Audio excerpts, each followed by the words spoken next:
السلام علیکم سامعین اور ناظرین، انفو ود انم میں آپ کو خوش آمدید کہتی ہوں۔ مزید ناول سننے کے لیے، خواب کی تعبیر جاننے کے لیے اور بہت ساری دوسری معلومات کے لیے چینل کو سبسکرائب کر کے بیل آئیکن کو دبا دیجیے تاکہ آپ کوئی بھی ویڈیو ہماری سب سے پہلے حاصل کر سکیں۔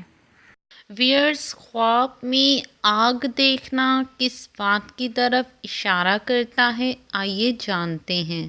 وہ لوگ جو خواب میں آگ کو کھاتے ہوئے دیکھتے ہیں تو یہ اس بات کی طرف اشارہ ہے کہ وہ کسی یتیم کا مال کھائے گا اور مال حرام حاصل کرے گا۔ اگر کوئی شخص خواب میں آگ دیکھے تو اس بات کی دلیل ہے کہ مالدار عورت سے شادی کرے گا۔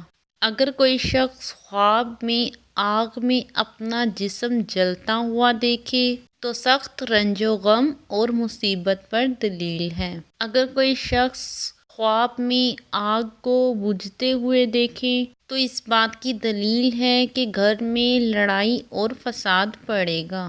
اگر کوئی شخص خواب میں آگ میں کپڑا جلتے ہوئے دیکھے تو اس بات کی دلیل ہے کہ اس کے مال میں نقصان ہوگا۔ آگ کو اپنے ہاتھ میں دیکھنا مال حرام پانے پر دلیل کرتا ہے۔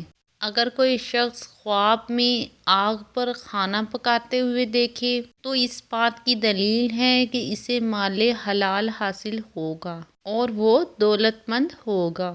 اگر کوئی دیکھے کہ آسمان سے آگ آئی ہے اور اس کے کھانے کو جلا دیا ہے تو اس بات کی دلیل ہے کہ اس کی توبہ اور اس کے اعمال اللہ کے ہاں قبول ہو رہے ہیں۔ تو ویئرز، یہ تھی ایک چھوٹی سی انفارمیشن خواب میں آگ کو دیکھنے کے بارے میں۔ مزید خوابوں کی تعبیر جاننے کے لیے دیکھتے رہیے انفو ود انم۔